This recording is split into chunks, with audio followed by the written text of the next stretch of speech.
Several years ago, when I was working in the marketing department of a pretty large multinational company, I was having a conversation with one of the sales guys on our team about doing something new. And he'd been at the company for a long time, and he kind of smiled and put his arm around me and said, "VJ, let me tell you a story about an experiment that was conducted a long time ago." And here is the experiment he was referring to. A scientist placed 4 monkeys in a room with a stepladder upon which there was a bunch of bananas. Whenever a monkey went to climb the ladder, the other monkeys in the room were sprayed with cold water. After a while, each time a monkey went for the bananas, the others would attack it to prevent it from doing so. The monkeys learnt to never climb the ladder. But then, one of the monkeys was removed, and a new monkey wearing a raincoat was introduced. Naturally, this monkey went for the bananas, and it was customarily attacked and prevented from doing so by the others. This new monkey learnt not to climb the ladder. So when another monkey was substituted in and made for the bananas, all the others attacked it, including the one in the raincoat, despite the fact that it had never been sprayed with cold water. A third monkey was substituted in, and then a fourth final monkey. And still, whenever a monkey tried to climb the ladder, the others would prevent it from doing so, even though none of them had ever been sprayed with the cold water. When asked why this was, one monkey said, "That's just the way it is."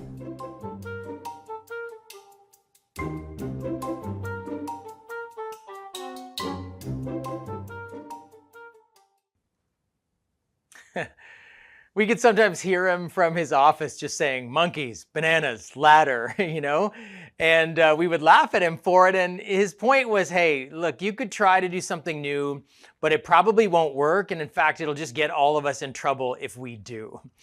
And man, I remember saying to him, that's so cynical. Like, we got to have this posture of trying something. And yet, within a few years, I decided to quit the company because I felt like that was the predominant culture there. And in fact, I had noticed some of my own cynicism coming up in me as I had been there for a little while. And I started to become one of those monkeys that was telling the other ones, "This will never work. Don't try that. We're all going to get punished."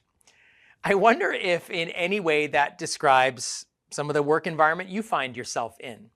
And when I say work environment, I mean perhaps your school or a classroom, perhaps your home and the place that you maybe predominantly work at home, or family work or homework, or perhaps the work that you do outside an office or a shop or something like that in your everyday work life, whether it's paid or unpaid or volunteer or full-time, part-time.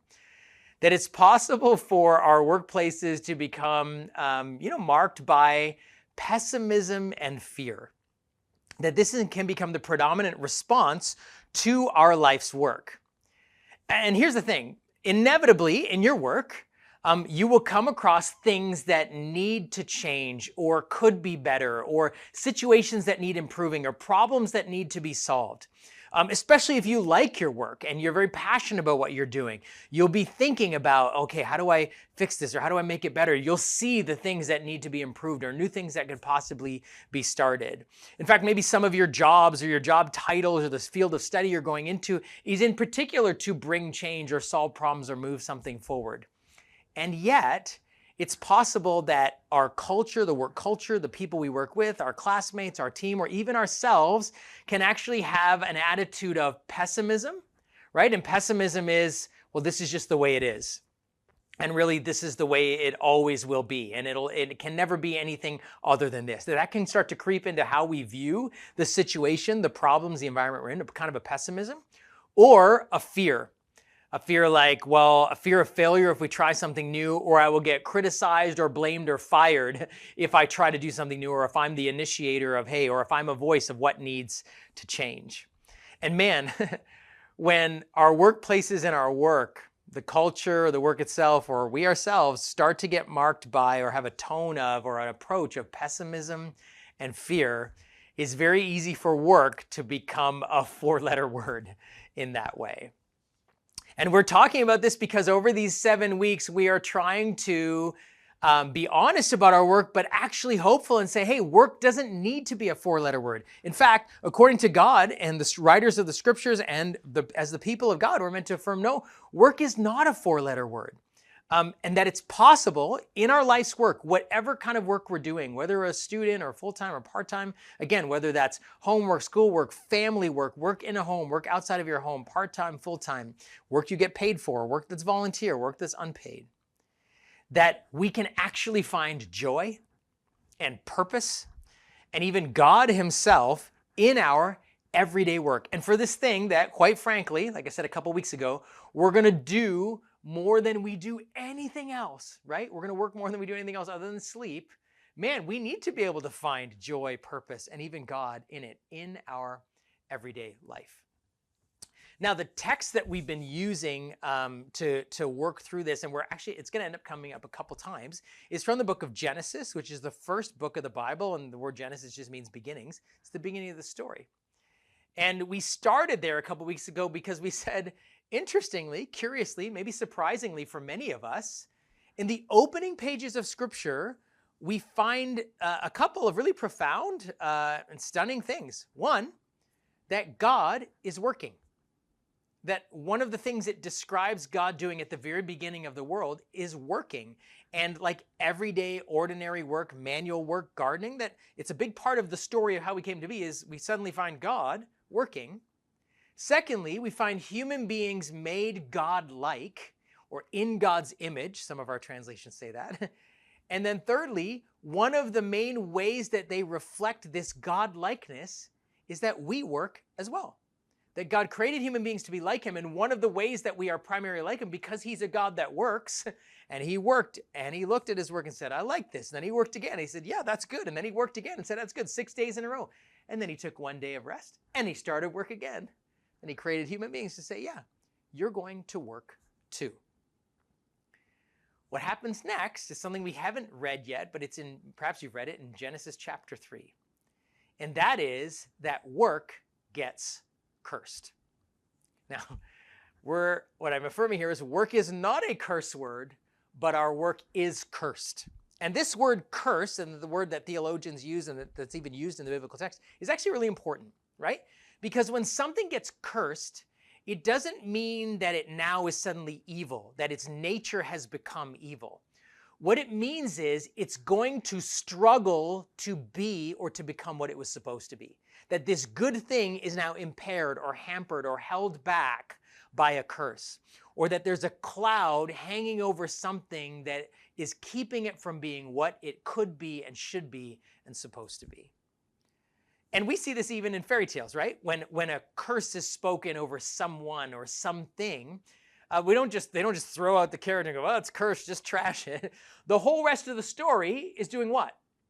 Is trying to reverse the curse, or trying to break the curse, or trying to break the spell is the language we use in fairy tales. And actually many of our fairy tales, the themes of them are based off of actually this very true story that we find in Scripture that describes the fact that all of creation and ourselves and even our work is under a spell, is cursed.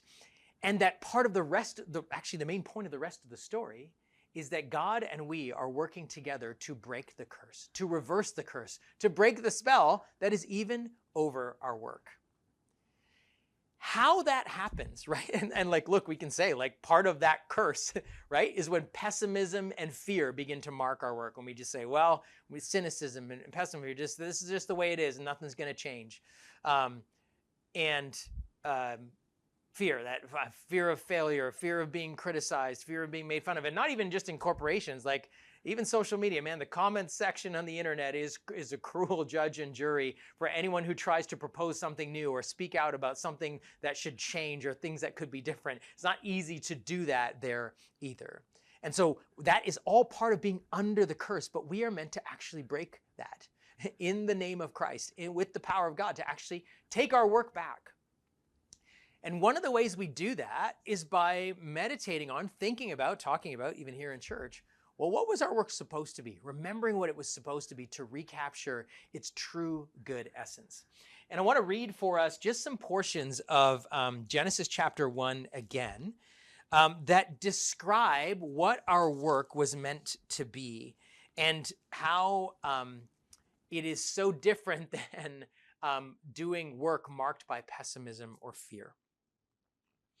So I'm reading from Genesis 1, 1 to 3, 6, 9, 14, 20, 24, 26 to 28, just to give you a flavor, a feel, because actually this is poetry, and I want you to feel it. In the beginning, God created the heavens and the earth. The earth was formless and empty, and darkness covered the deep waters, and the Spirit of God was hovering over the surface of the waters.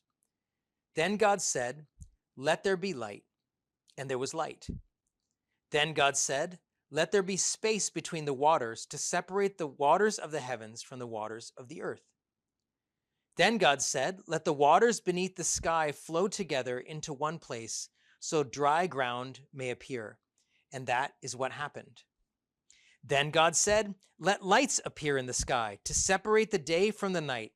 Let them be signs to mark the seasons, the days, and the years."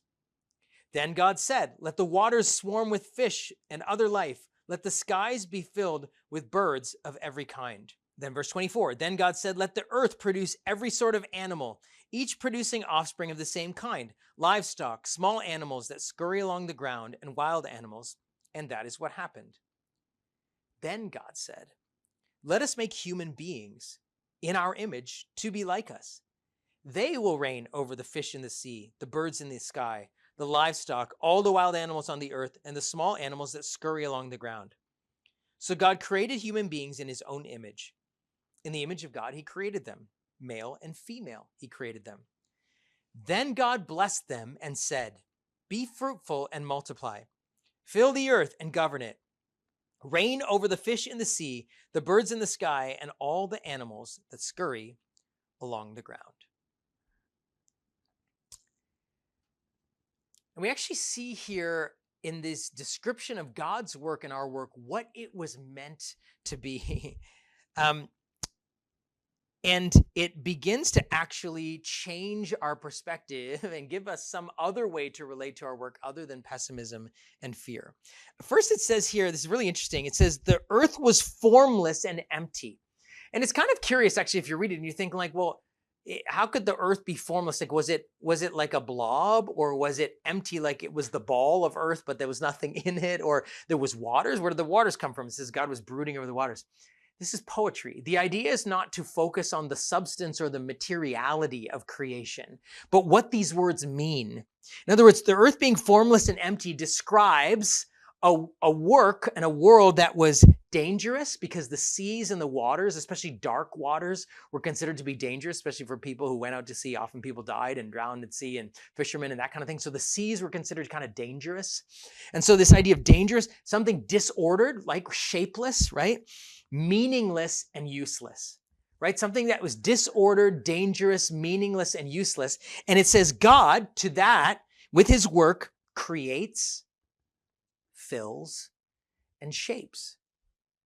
This is fascinating. This is what God does. He takes something that's dangerous, disordered, meaningless, and useless, and he fills, and he shapes, and he creates. Theologian John Walton, in his book, The Lost World of Genesis 1, he actually has 2 volumes. One is The Lost World of Genesis 1. The other is The Lost World of Genesis 1 to 11. Fascinating reads on these books.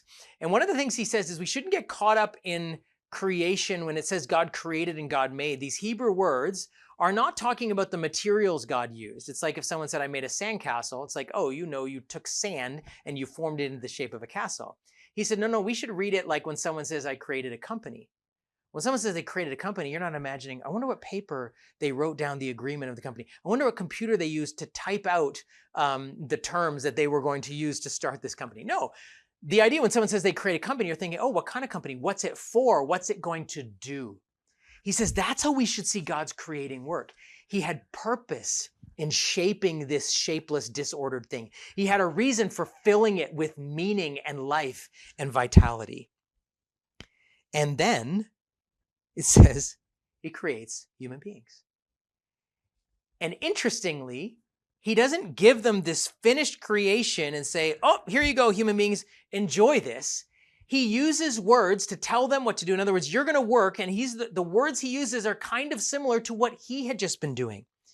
He says, you are going to fill the earth. You are going to rule over the earth. You are going to subdue it. And that's what some of your translations say. Well, what does that mean? Well, it means that the work that we were supposed to do, this, first of all, this word fill, where we say multiply, is not simply about procreation, because actually God makes the animals and they just procreate, or he makes seed-bearing plants and they bear seed and they bear fruit. No other part of creation did he need to tell them to multiply. And it's not like he needed to tell Adam and Eve, the first humans, to multiply. They were going to figure out pretty soon how to multiply. The whole idea wasn't simply about procreation, not just about species, but actually about society. Them filling or multiplying was them creating a world and a people and communities, like ordering it, not just multiplying. Secondly, this idea of rule, or some of your translations would say reign, was this idea of, the Message translation actually is really great too. It says, be responsible for it. In other words, this matters. This work matters. We're giving meaning to this. That's what God was doing. He was giving meaning to this meaningless, empty thing. And then he says to human beings, hey, rule over it. Be responsible for everything in this, because it all matters. It was all created by me. And so not just multiply, fill it, or create societies and shape it, but rule over it, take care of it, steward it, be responsible for it. And then lastly, this word subdue doesn't mean control it. It actually means God was taking this sort of wild, rogue, disordered creation and giving order to it, but he didn't finish it. He gave human beings, get this, an unfinished creation. That this idea of subduing, commentators note, is to continue on the work that God started. It still needs to be ordered. It still needs to be shaped. It still needs to be not just taken care of, but continued on. In other words, creativity needs to continue.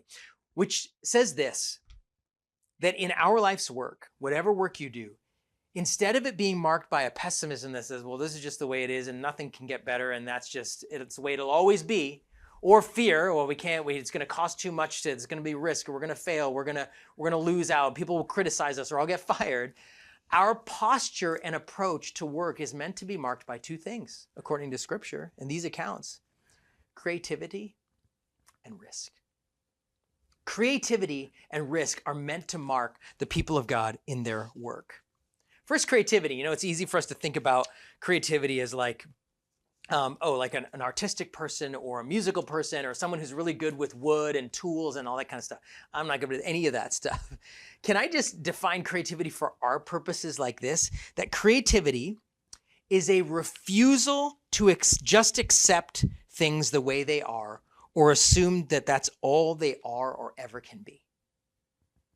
That's what creativity is. It's a refusal to accept that this is just the way it is and this is the way it always will be. In fact, creativity is the opposite of laziness and pessimism, right? Creativity finds problems, challenges, things that needs to be changed. And instead of laziness that says, well, that's not my job, or don't bother, I couldn't be bothered, or pessimism, what's the point anyway? Nothing will ever change. There's no point. This is just the way it is. Creativity refuses to accept that and says, no, something new can happen here. Something new can grow here. Something can be done. A new problem can be solved. A new idea can be brought even where the old ones failed. It is a refusal to accept laziness and pessimism when it comes to our work.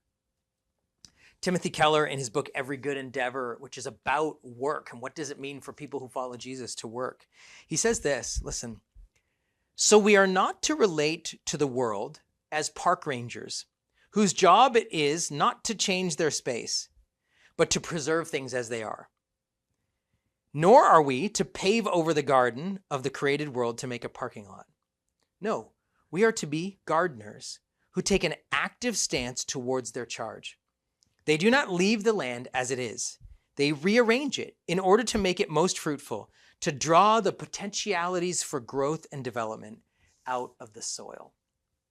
Man, I love this analogy, right? Not like park rangers, don't move anything, don't touch anything, don't plant anything, don't dig anything up, don't knock anything down. That's not what park rangers leave things the way they are. It says that's not our job. Our job is gardeners. Gardeners are always moving things around to try to find the best soil, the best light, the best moisture, which plants need sun, which plants need shade. And they're always tinkering to draw the most out, the potentialities for growth in the soil, in the nutrients, from the water, in the plants itself, in the seeds. He says this is what it means to work. We are constantly creating, constantly trying to draw out the potential that exists in the work and the people that we do. That this is creativity is a fight against pessimism and laziness. Anthony Tan, who grew up in Malaysia, and he was an entrepreneur and grew up in a pretty kind of a stable, well-to-do home, and his father was involved in the automotive industry in Malaysia, and he went to the US to do his master's at Harvard, and he was in a class with a guy who would become his future business partner, and the professor was talking about double bottom line businesses. He said, what would it take for the next generation of entrepreneurs to create businesses that not only create profit, and that's always the bottom line, but the other bottom line is people, like societal good. What would it mean for people to create businesses that make our world better? Double bottom line businesses. Well, Anthony Tan had an idea to start a version of Uber, a rideshare program in Asia. Not only because it was very unsafe to try to get rides late at night in many different Asian countries, but also because many, many more people would then have opportunities to make money as drivers and delivering food and all, and it would stimulate the economy, and especially for the people who were on the lower end of the economic ladder. He said he went to his professor, and his professor, who had just lectured on the need for double bottom line businesses, said, well, actually, Anthony, they're much harder to do than you think. It's actually really complicated. It doesn't have to actually work very often. And when he told him about his idea, he said, I don't think it'll work. Asia's way too big. How are you going to start this? What will this even look like? So this guy who was espousing double bottom line businesses was basically like pessimistic about it. Well, too bad for him, because Grab, the rideshare app that Anthony Tan, his partner, started, is valued at $40 billion today. But the initial idea was presented to someone who said we need businesses like this, but then was too pessimistic about it. Friends, if this is our God, and Anthony Tan is actually a person of faith, if this is our God, the one we worship, then we of all people should be marked by a creativity, a willingness to fill, to organize, to order, to work with things that seem dangerous and disordered and meaningless and empty and chaotic, and bring life and order to it, and to never accept the fact that this is just the way it is, it'll always this be, and this thing is written off, and this person is written off, and there's no hope for this industry or that person or this job or this work. But the second posture I'm meant to have is risk.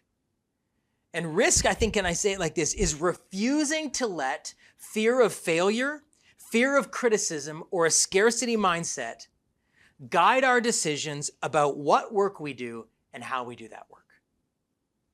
Risk is a refusal to let fear of failure, fear of criticism, or a scarcity mindset guide our decisions about what work we do and how we do the work we do. Friends, the reason that we as people of faith are meant to adopt this posture of risk over fear is because we don't need to be afraid. We are people that don't need to be afraid of failure. Why? Because we are children of our Heavenly Father. He has given us this job to do. He's told us to go, risk, create, to do this. And our lives are not identified by whether we're successful with our businesses, whether we get A's, or whether the world says, oh yeah, you risked and it worked. We can be not afraid of failure because we know ultimately failure doesn't define us. Even some of our songs, we sing that. So we of all people should be willing to risk. We're also not meant to be afraid of what other people will think of us. The opinions of other people, because the opinions of other people don't define who we are. We're defined by God's love for us. And we actually live to love others rather than worrying about whether they love us, right? That's what we talked about last week. How our ultimate purpose is who, not what or how, but who. That we live our lives in a posture of trying to love others and worrying less about whether they love us. Therefore, we can risk because we're doing it for the sake of other people. And we can risk maybe taking on work that pays less than other work because it's more fulfilling or it's really going to make a difference in this world, because we know wealth doesn't equal happiness. And quite frankly, you only live once is not true. We're going to live again. We're going to get a new creation where we really get rewarded. And so today and now is a time to put in play what we have. Friends, we of all people should be ready to risk, not reckless, not risky, not careless with money, but willing to put what we have in play. And not just because of Genesis, but because years and years and years and years later, the one who would come to break the power of the curse ultimately in every area of our lives, Jesus, says this: if you try to hang on to your life, you will lose it. But if you give up your life for my sake, you will save it, or you will find it. Have you ever thought about that verse in the context of your work? It's a verse about risk, to actually put in play. Don't be afraid to die, to give what you have away. That's what Jesus said, because it will actually return. That's where true life is found. And friends, this actually has been proven economically. Niall Ferguson, a British and American economist, wrote a book called Civilization, the West and the Rest. And it was a book on political theory and kind of economic history. And he made this point. He said, it doesn't make any sense why the West, economically, like in Western Europe, Great Britain, and the Americas, became the global kind of economic mega power. The Ottoman Empire, China should have overtaken it well before. But he said there were reasons why. He was looking in this book. And the last reason he gets to in his book is on this idea of work. And he said the view of work that the West had, he said, was shaped by their religion, specifically their Christian religion. And Niall Ferguson, to my knowledge, is not a Jesus follower or whatever. He was just writing on economics. But his point was the Christian religion in the West shaped their view of work in two ways. One, everyday work is holy. We talked about that a couple weeks ago, that everyday work matters. But secondly, listen to this, the principle of the cross. He said, die now, gain later, drove their mentality of work. They were willing to work hard, to plant, to do things that would take a long time to bear fruit, to be open to strangers and hire new people. They were willing to invest in the land, in businesses for the long haul, believing that if they died now, they would gain later. Not greedy to get the return now, or quick profit or quick turn or payback in 6 months or something like that, or take advantage of the money that people were giving them in order to run a Ponzi scheme and run off with the money. No, they were willing to invest it. Why? Because their cruciform, Christ-centered way of thinking was die now, gain later. And it literally drove the Western economy. This actually works. Friends, this is why God has invited us to resist cultures and attitudes and the drift towards laziness and pessimism that just says about our work or about our studies or about culture in our school or in our home or with parenting, oh, this is just the way it is. It can never change. And to resist this fear and the unwillingness to put what we have in play because we're worried about failure, or we're worried about getting fired, or we're worried about what other people will think of us. But to actually adopt this pattern of creativity, this posture of creativity that refuses to accept that things just have to stay the way they are. And an attitude of risk that is willing to put in play what we have. And so as we end here, I just want to give you a couple minutes to reflect. And I'm just going to slowly read through some questions as you have a chance to reflect on your work, your place, the place that God has sent you to fill and oversee and care for, the place and the people that God has sent you to with an attitude and a posture of creativity and risk. Here's the first question. What things have I stopped working to change, or said to myself or others, this is just the way it is? Is there anything in my work or the people that I work with, the culture of my team, or the actual work that I do, or the industry that I'm in, or maybe the field that I'm studying, or maybe just the culture of my classroom? No, this is just the way it is, that I've stopped working to change that.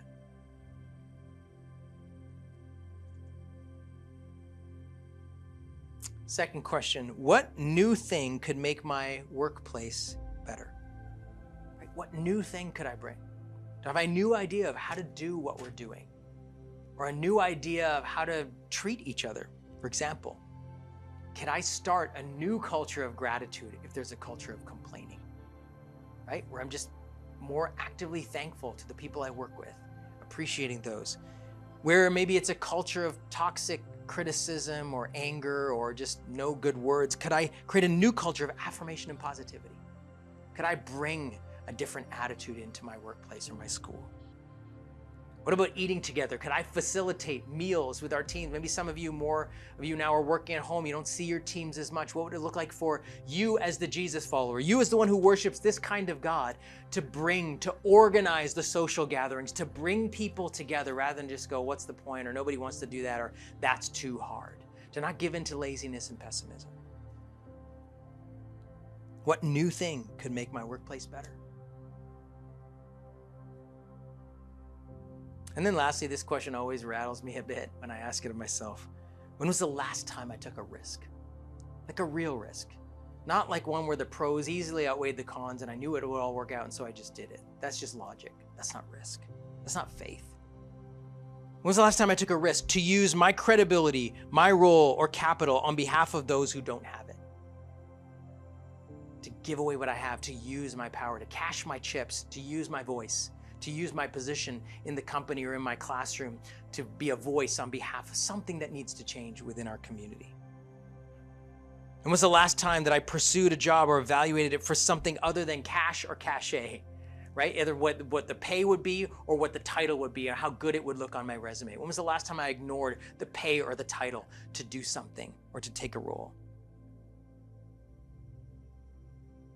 Or to pursue a dream because it's the right thing to do. It's right, it's good. Or to say yes to something, not because you know it'll work out, not because you know there's no way you could fail, not because you know there's no way anyone will criticize you for it, but because it's a thing worth doing. Just think about those questions for a moment.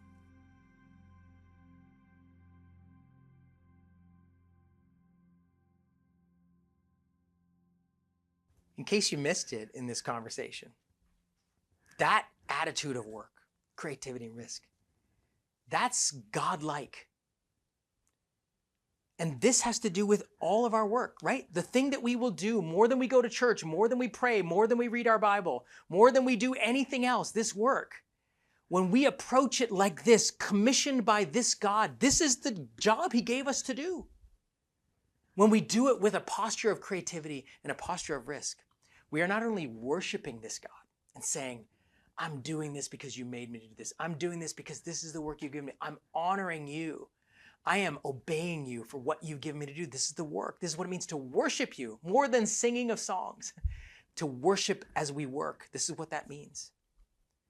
But it is also the way that God has designed that the many, many people that you are in contact with in your classroom, in your home, and in your workplace, who do not know that this is what God is like, would have a chance to encounter this God through the work that you and I